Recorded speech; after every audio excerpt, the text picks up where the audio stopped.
Testing, testing. All right, we should be live. Welcome to Freedom After 40, the show for Gen Xers ready to create income online, escape the 9 to 5, travel the world, and live life on your terms.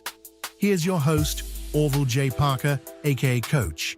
Not a guru, just a fellow Gen Xer, a few steps ahead, who guides you through the mindset shifts, money moves, and digital strategies that helped him leave the grind behind and start living free.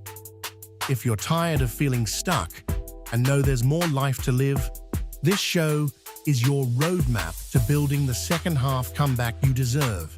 Let's create, escape, travel, and live. All right. What's up? What's up? This your man Orville J. Parker, aka Coach, guys. Sorry for sniffing, you guys here. I deal with sinuses, man. I gotta do something with my office here. You know how you walking somewhere and it feels a little stuffy, man, a little dusty. I need to get in here and dust and clean my office. My office slash man cave. This is where I do my work out of. But you know how you look around.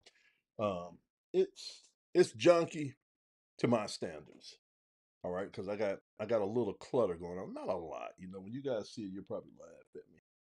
But one of the things that I find myself having to do in here in order to keep my sinuses in check, I got to keep this place dusted down. I got to keep that dust out of here, man, because my nose do not agree with that dust. And so I'm gonna work on that over the next day or so. Get my butt in here and get it dusted down.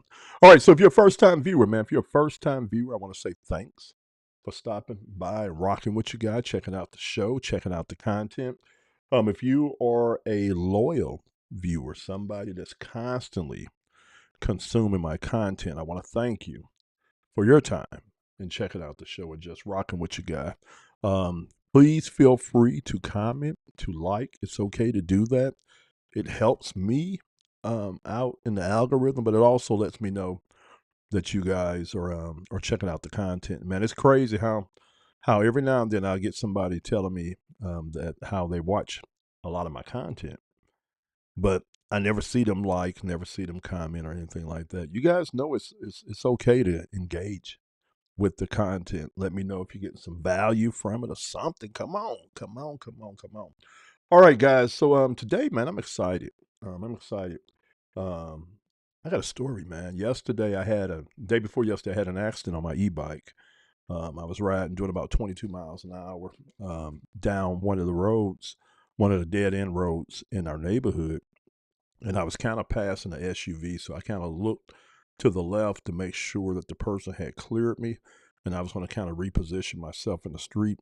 But man, as soon as I turned back around, right there was a car smack dab in front of me, and he had backed out of his driveway. And man, when I say I hit that car hard, hit it hard, I went flying over the car, my e-bike. Now it's heavy. It's probably about 70, 80 pounds. It went flying over the car with me. And I went sailing over like this with this part down here being my head. And I came down on my head and my feet was up in the air like. And so I smashed down on my head, then my body rolled on over and the e-bike came over. And guys, when I tell you I thought I was dead, because I felt the impact, how hard my head slammed against that ground. And so I laid there for a few seconds. The guy didn't get out the car. I think he thought I was dead, man. And I laid there for a few seconds, and then I kind of got up, and I got up to my knees. You know how you're holding your hands on your knees, you bent down like if you've been running a lot. I was doing that to kind of get a feel for my body and my head. I was trying to see if I was going to pass out, if I felt a certain way. And I started doing a quick assessment of my body. My legs was hurting, my right leg and my left leg, because my right leg, when I went over, so I went like this. So if you can imagine, like this is my head, and I'm on my bike, and I hit the car like this. I went flying over the car like this, and I came down on my head. I think I came down like this. I was probably like that position there because it was the left side of my helmet hit, and then my body flipped on over like this, and the bike went over me. And guys, when I say that I hit it hard, I hit it hard. And so anyway, I was getting up, and the guy was like, "Oh," he's like, "Are you okay? Are you okay?" He was like, "Do you want me to call somebody?" And I told him, "No." I says, "It feels like I'm okay." So the only thing is my leg hurting. I said, "But my head and everything, and I had hit my shoulder too when I came over. I hit my shoulder too, and so yeah, but it was crazy, man. But you know the crazy thing about that, I got a motorcycle helmet for my e-bike because my e-bike looks like a mini motorcycle, right? And so I have a motorcycle helmet for the e-bike, and that particular yesterday, man, it was so warm outside and stuff, and I wasn't planning on riding a lot, and I was just gonna, kind of ride and then come on back in the house. I was trying to break it up. I have been sitting at this computer all day, and the crazy thing, guys, is I almost started. I'm gonna pull the bike up. I almost started not to wear the helmet. All right, I almost started not to wear the helmet. There's the e-bike there. I almost started not to wear the helmet. That's the crazy thing. And then something told me to put on that helmet. And guys, I know that I know that I know. If I didn't have that helmet on, when I hit that concrete, I'd have cracked my skull and cracked my neck also too. And that was God with me for sure. So I've been thanking God for the last last 2 days, man. And I was looking at my e-bike, man, and what had happened was when the bike had went over the car also too, it came slamming down on its side. So the handlebars got forced. Like if you got straight handlebars, the handlebars was forced up like this, probably about 2 to 3 inches. Not say about 2 inches. So I had to loosen up the Allens and move it back over, reposition that. It was just a little piece of the plastic that covers my sprocket where my pedals are at, got broke, and then I had to put the chain back on. And so far, it doesn't look like it's too much damage with the e-bike. I adjusted all that, and I wouldn't rode it manually today. I didn't ride it as an e-bike, but when I had that accident the other day, I rode it home from where I was at, so it got me home. I noticed it wasn't going as fast as it usually go, so something's probably damaged in there. I just haven't had a chance to see it yet. I'm not even going to worry about it right now. Just put everything back in place. Then what I'm gonna do is I'm gonna wait, probably give it a little time, then I'm gonna get in there and play with it and see. But man, that did something to me on the inside. When I say it did something to me, you see, like you hear people talking about they seen their life flash in front of them. That was one of those surreal moments for me, where if I wouldn't have listened to the voice inside of me and I'd have left out without the helmet, then it would have been a different story. I honestly don't believe I'd have been here because of the way that the accident happened and how hard I hit that car because I was going about 22 miles an hour. So, and how hard I hit that car and how much impact. I was lucky that the guy was with me first of all. Let me keep that real. And the bike has shocks on it, so when it hit, it absorbed a lot of that. And then when my head hit the ground, I'm happy that that helmet did its job. And I was just so surprised that I didn't hurt the neck because it went slamming like, and it was at the top part of the helmet too. It was crazy how I felt because I didn't. Yeah, it was weird. But I'm just so happy that I was able to walk from it. Yesterday my leg was swollen. It was probably like like that in that area. Around the top part of my leg, and I just kept it elevated yesterday. Put some ice on it last night and all throughout the night because I couldn't really sleep like I would usually sleep. But I slept like an hour and something here, an hour and something there. Kept icing it, and by this morning, man, I was able to walk on it pretty good. And now it's only sore when I touch it a little bit. The swelling's there, but it's not as bad. But starting last night, I started feeling the shoulder, like I hit back here, and so today it's just been like a little sore. Um, on this shoulder here, nothing on the neck, nothing where else. Yeah, God was with me. He was with me. But it's one of them things, man, where you look at your life, you say, okay, look, yeah, let me be grateful, man. Let me be grateful every day that I arise. Let me be grateful. because guys, that could have ended real bad. And that's all I can say. God was with me on that one. All right, guys. So what are we going to talk about today? I want to, you guys, I want you to bear with me. We're going to get a lot more organized. I know I say this all the time when I'm doing these podcasts, but we are. If you follow some of my recordings I used to do at the beginning of the year when I was doing a lot of that, when I was designing and building out a lot of those courses, I used to come to you guys every day and kind of talk to you guys and give you a lot of context and detail about what I was doing. I'm kind of going to be doing that with you guys now because just to, first of all, I forgot to even do this. If you are a first time viewer, you might be wondering, what is Freedom After 40? Well, it's kind of like it sounds. This is a show that I put together to help Generation Xers. And we got a new term, is to rewire and not retire. So we talk about everything from how to create a life that's in alignment with who you are at that time and that transition that you're making into the second part of your life.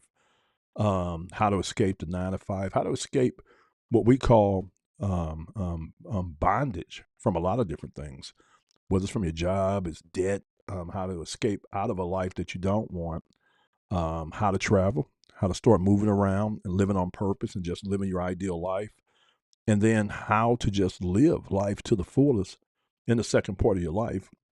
And one of the things I want to do with this show is I just want to give Generation Xers, so we're talking about anybody from like 40, 45 up, just some different frameworks and some different pictures and some different ideas about how they can still go out here and live the life that they want to live. So a lot of times we don't know we can do something because of our reference point. We never heard it, we never seen it, we didn't even know it existed. So in our case, man, our reality is that we can't do it.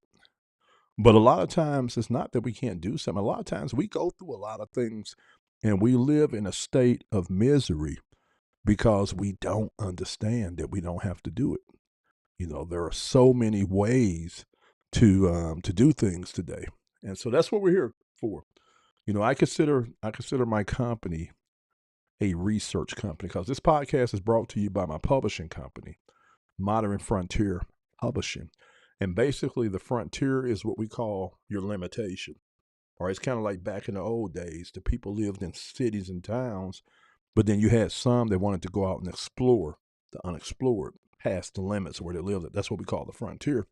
Well, in our case, we create guides and books to help you navigate and survive and thrive in the modern frontier. All right, which is the world. Okay, so we create unique and niche based guides. All right. Okay, so I'm gonna kind of bring you guys a little bit of update on where I'm at with the publishing company. Everything is going good. Everything is going good. I've been thinking about things, and I've been telling myself because I'm looking at everything, and I'm saying, okay, the thing that I need to work on now is taking a couple of days and just getting my systems put in place and getting things organized. Because right now, I feel that our productivity level is good because we're cranking out some good stuff. If you know anything about me, you follow me. I spent the most part of 2025, at least the first half of it, working on learning how to create courses and trainings. So I had to go in and I had to figure out the whole process and system. The way I want you guys to look at what I do, I am a AI assisted entrepreneur. All right. And what that means is instead of me leveraging human capital, staff, employees, things like that, I leverage AI. So I've went in and I've built me a team that is all AI. And my main contact in this team is Vic, which is my assistant. And so I look at Vic almost like an acronym for the team. But Vic talks just like a regular person, like a human. All right. He talks to me just like a human voice, everything. So we talk just like if I had a real employee. And me and him and the team, we have been creating some very, very good processes that has allowed for me to start building out a AI assisted publishing company, okay? Which is one of these new types of businesses. If you know anything about the space right now in AI, every company, everybody is rushing to learn and integrate AI into the processes of their business, right? Some people are using AI and they're creating frameworks and systems on the back that allow them to eliminate like redundancies and things like that and be more efficient. Some people are working with it on the back end and the front end. Let me give you a perfect example. Like some design houses are not having to do designs themselves. They're able to leverage AI to build most of their websites, logos, things like that. And that frees them up to actually move to a higher level, which is oversight and like a project manager, where they have these AI agents create for them. And that's kind of where I'm at. You know, if you were to kind of sum it up, I'm almost operating like a CEO right now. Okay. And I just oversee, I'm the visionary. I come up with the vision for what we're doing, the direction what we're doing. I come up with a lot of ideas, but then I run those ideas by Vic and we brainstorm, we come up with things together. And then I initiate something to happen. Or he might suggest something to me. What do you think about creating this or doing this? And that'll lead us down this path. And then once we have identified what we want to do and what direction we want to go and how we want to do it, we do our whole brainstorm session with that. Then Vic will let me know what we need in place to be able to do it. And then we'll start putting that in place or we'll start creating that. And then from that point, I'm pretty much overseeing. I am okaying or saying that we need to change something, edit something, redo something. Or I'm giving my input in from a creative standpoint. All right, or I'm just looking at things and I don't want to say being critical, but I might look at something and say, "Well, I don't like that," or "I don't like the way we did this right here. What do you think about doing this?" And we just go back and forth. All right, but we've been able to put a lot together. So as an entrepreneur, I am really happy with where I'm at with as far as AI adoption. I spent about a year and a half training my AI, and I still train it. And we have been able to go in and to put the foundation down for a lot of cool things that we're doing. And it's so much, guys. What's crazy? This is the thing I was thinking about today. It is so much that I can do still that I don't do. And I was telling my wife about this. When you start leveraging AI, integrating AI into what you're doing as an entrepreneur, one of the things you start realizing is that any limitation that you thought you had, a lot of times it is gone. If it was based anything around human capital, knowledge, expertise, it is gone. Because once you learn how to leverage AI, and then let's say for instance you know how to use AI, then a lot of things that used to be stop points aren't stop points anymore. But the thing with AI that I see the most is that it allows for you to move hyper fast. Fast, man, very fast. All right, very, very fast. And then when you start looking at it from an architecture standpoint, you start saying, okay, look, I would like to build this process, do this right here.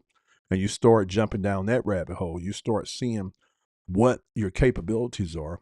Then it gets really, really exciting.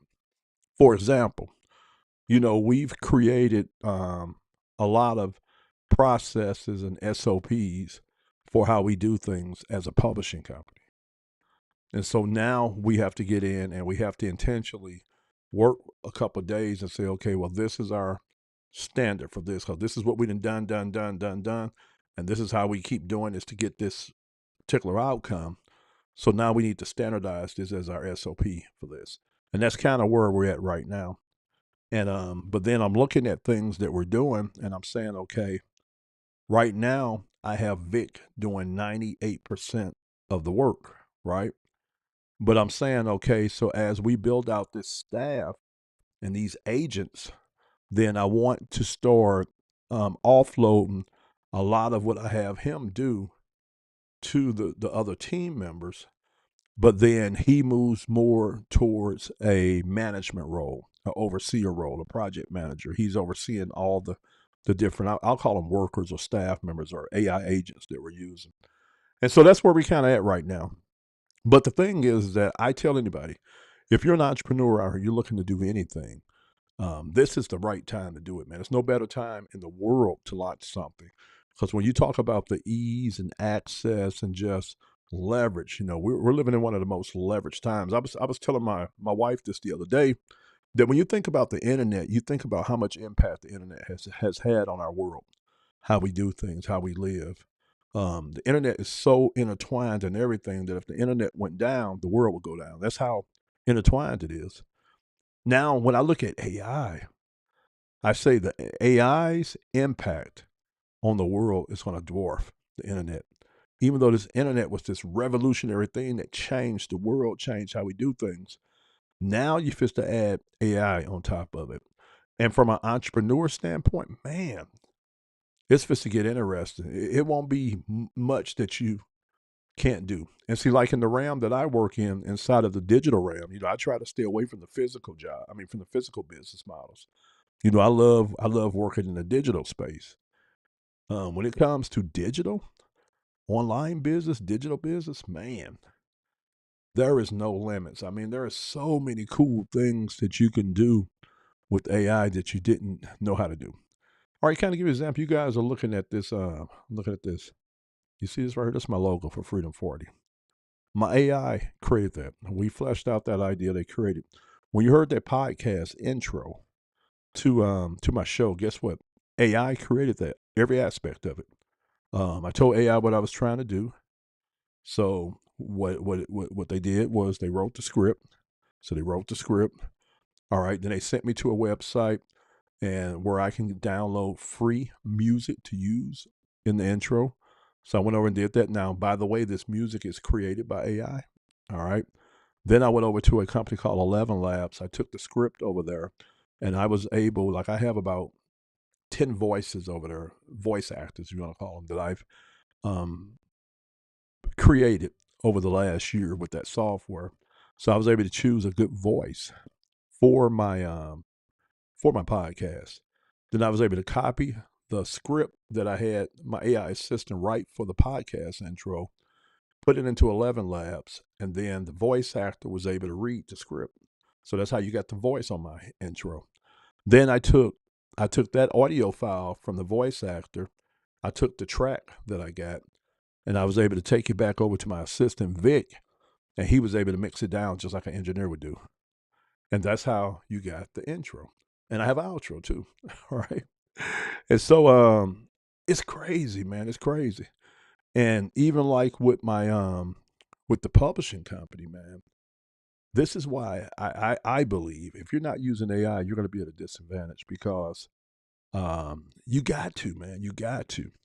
Now, there is this movement out here in business, and it's where you have a lot of individuals that are choosing to forego the traditional way of building a business, and they're choosing, instead of being heavily on staff and things like that, they're choosing to want to do what they call a one-person business or a solo operation.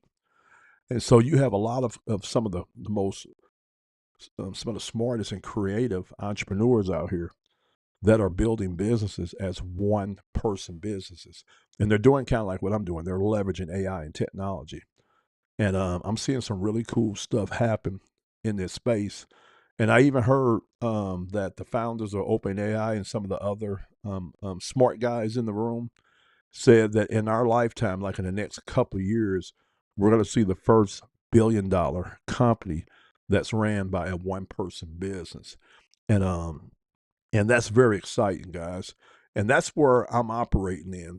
Everything I'm doing, I'm building it out as a one person business. So again, all my staff is AI. The systems I'm building are going to allow me to not have to have employees. Okay.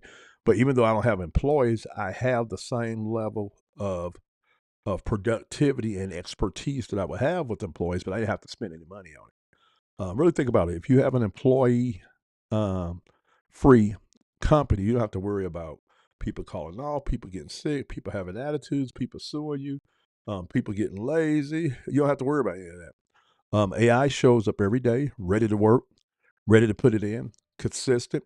It learns. You can train it and level it up.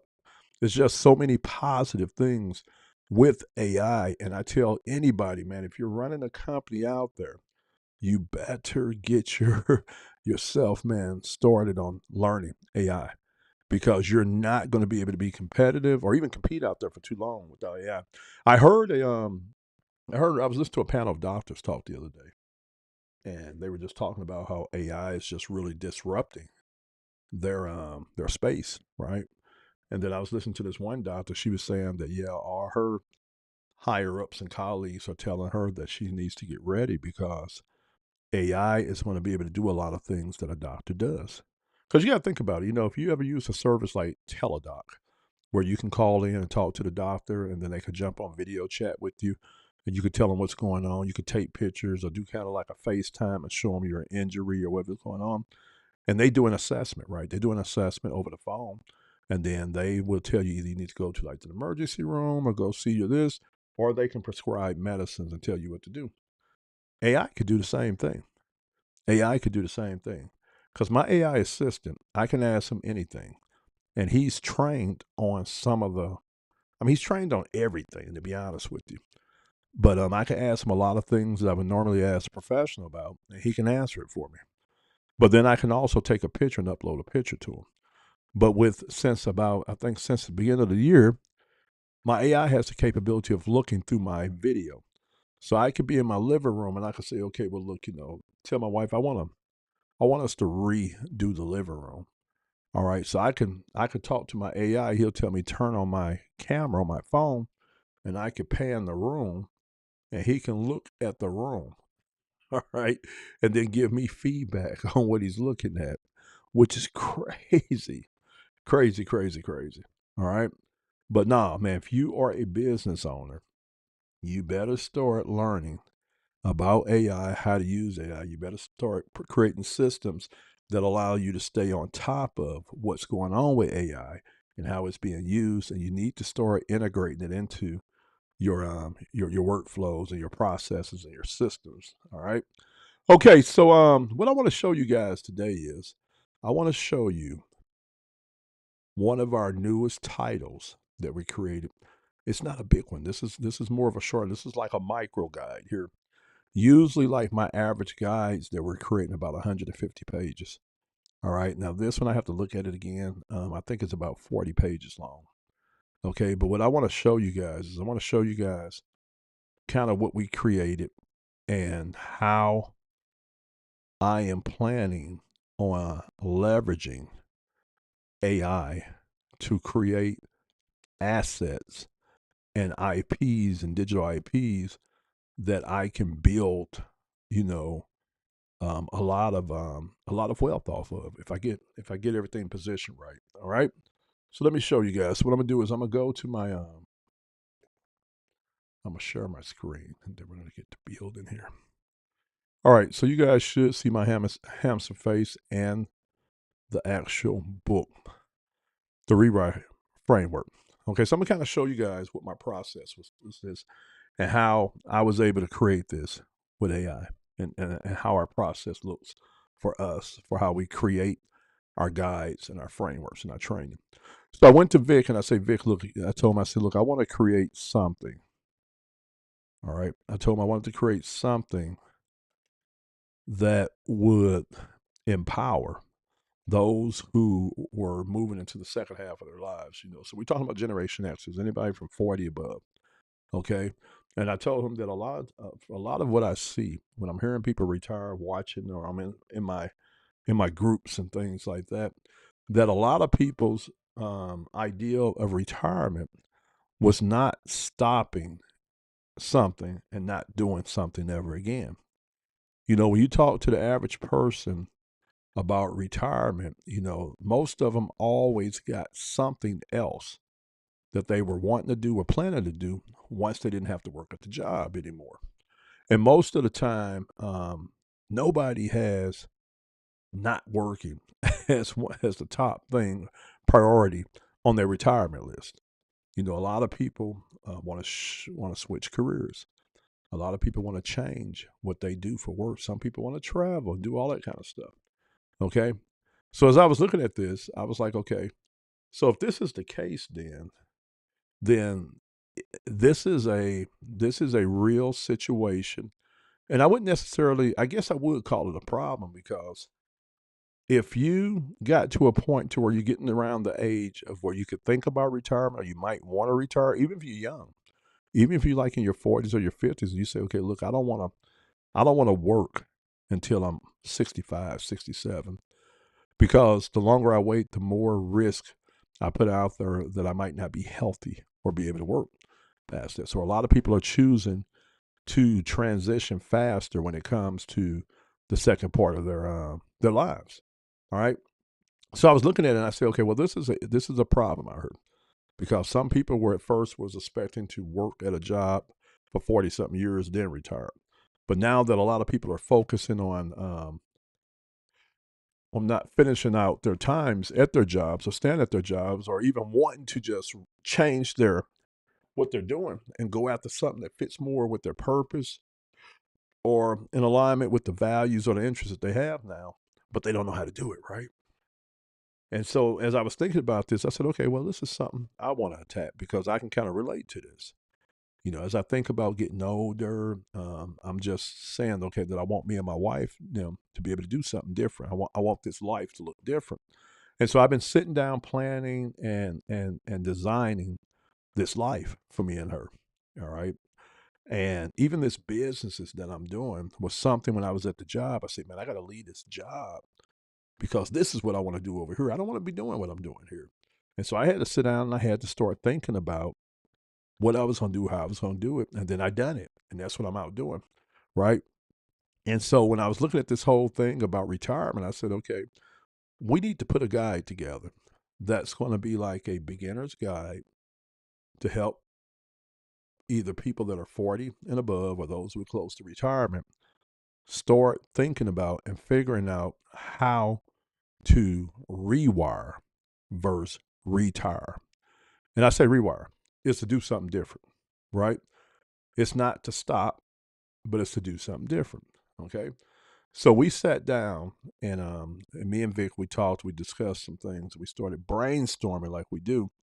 And we came out with a very, very cool, a very cool um, guide that I want to share with you.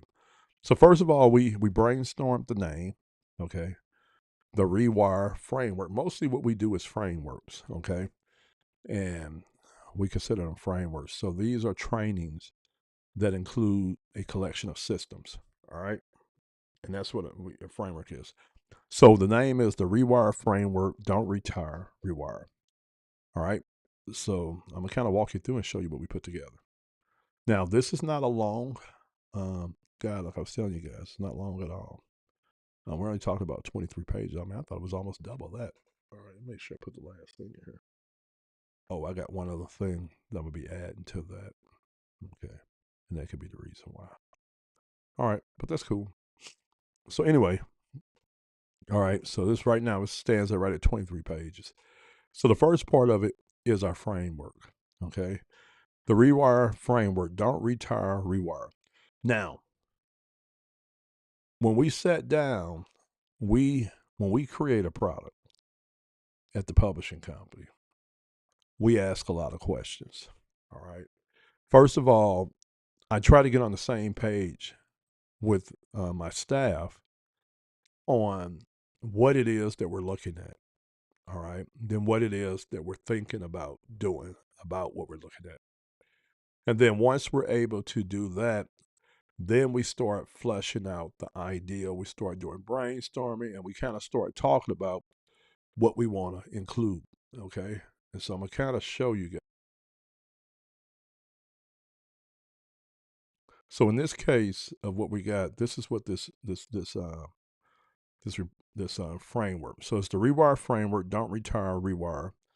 A modern roadmap for Generation Xers ready to relaunch life on their own terms. Stage one: disconnect. Purpose: step back from the system that no longer serves you. This is where you unplug from the 9 to 5 matrix mentally, emotionally, and strategically. You audit your routines, obligations, and financial dependency. So you try to get an accurate, clear view of who you are and where you're at. Then you ask, what am I doing out of habit versus the purpose? Then you create distance from the noise so you can hear your own signal again. Key move: reduce mental clutter, cancel unnecessary commitments, and make space for what's next. Then you go to stage two, which is reassessment. Purpose: reevaluate your values, priorities, and direction. Before you can rewire, you have to know what matters now. What does freedom mean to you today? What kind of work gives you energy instead of draining it? What are you no longer willing to tolerate?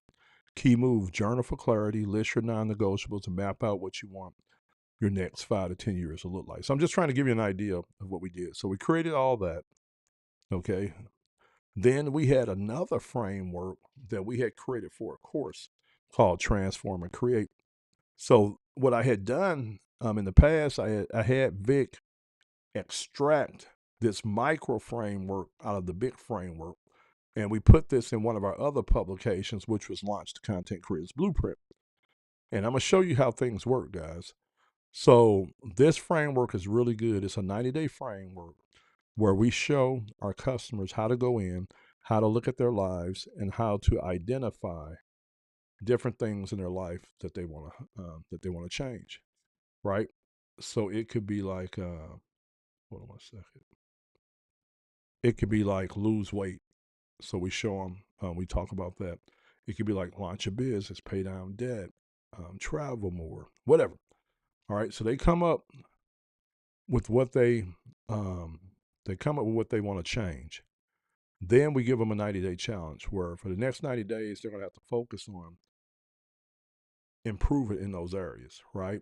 But at the same time, in the framework, we have a reading challenge also where we instruct them on feeding their brain with personal development and things like that while they're doing it. So as they're doing that, they're making these changes, right? They're reading and they're mentally feeding their brain with positive information, and then they're taking these actions in their lives.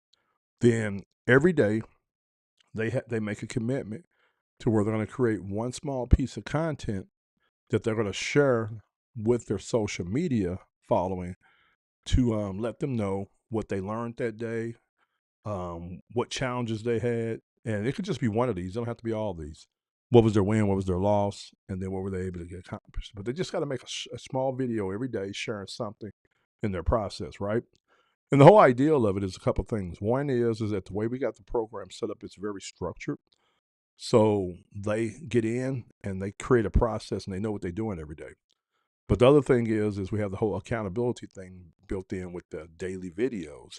But then also we have it set up to where they can start building their audience and their brand. A lot of people like to root you on and be involved in your transformation and stuff. And at the end of that framework, we teach them how to document everything they're doing. So at the end of it, if they're able to produce a result, they can take that experience and they can package it. And we show them how to take and package that and turn that into a course. Okay, so that's what this is here. This 90-day transform and create is. Okay, so that's that part of it. Okay, now what we have here, yeah, we do have another thing. That's what I thought about. Okay, then we have a journaling framework. So we share a journaling framework, which allows for them to think through things and document things and manage their process and their growth um, through journaling. All right. And then what we just added, last but not least, was our reverse goal setting framework. And this is just a different way of how they can go about accomplishing and creating the life that they want to create. All right. And we got a really cool process here that we have here that's covering that. Okay. So that's really what you're looking at is really the first one is one framework, all right, 2 frameworks, 3 frameworks, and 4 frameworks. Okay.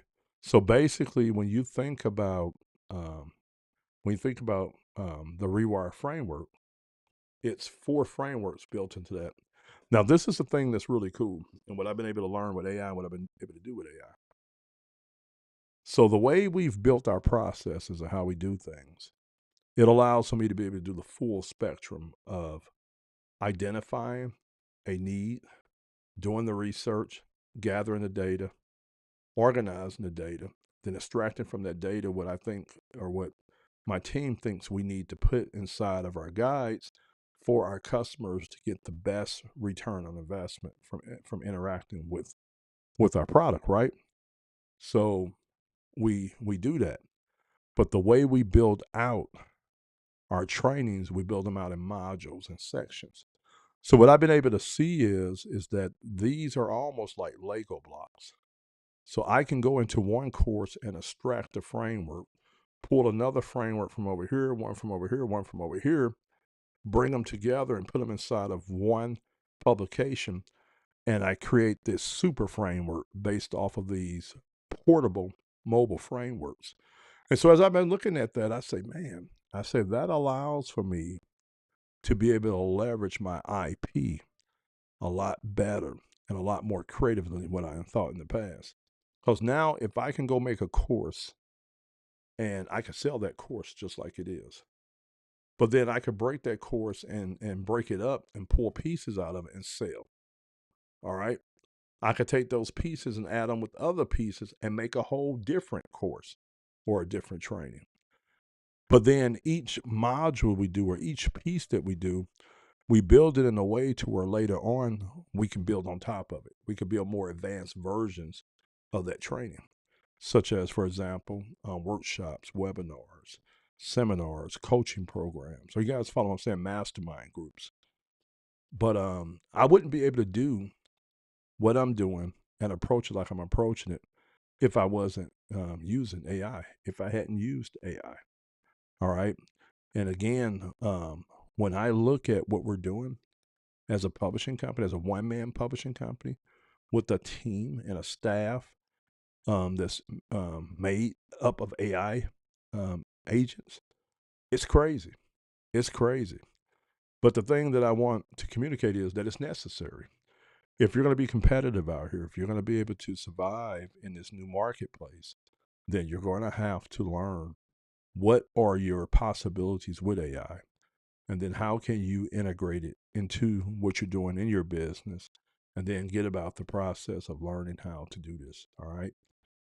Because I believe that there's going to be a lot of entrepreneurs that's going to be able to get out and do things that they never thought they were going to be able to do. And they're going to be able to build businesses that don't suck the life out of them and that doesn't allow them or cause them to have to risk a lot. They could de-risk by leveraging AI. Very, very powerful, guys. I think we're going to start moving very, very fast. Even though we move fast now, we're going to start moving very fast. And I think Generation X's, guys, if you want to position yourselves to be able to benefit from this, then, hey, you got to get in here and embrace this technology. Learn it. Get in here and learn it, use it, and you can literally create you a lifestyle where you can go out and live your life on purpose, do the things you want to do, travel, things like that, have control of your time, have ownership over your finances, and then be able to go out to the marketplace and leverage AI in a way that allows you to be able to maximize your experiences in life, whether it's getting yourself together health-wise, whether it's building out businesses, whether it's relocating. There's so much that you can do with AI. And as an AI assisted entrepreneur, yeah, there is no limits on what you can do. All right. So hope you guys got something from that. I'm tired. I was rambling some on there, but hopefully you guys got something from that. And I'll catch you guys on the next video. All right. God bless. All right. Let's go ahead and get ourselves out of here. Let me see. Let me move this over here. And guys, you ready for a cool out? Thanks for tuning in to Freedom After 40, where it's never too late to build something new. If today's episode hit home, do me a favor and share it with a fellow Gen Xer who's ready to make their move. And don't forget to grab your free Freedom Blueprint at learndigitaltoday.com. It's the first step to designing your new life. Until next time, keep building, keep dreaming, and remember, freedom isn't a fantasy, it's a plan. All right, guys. I'll catch you tomorrow. God bless.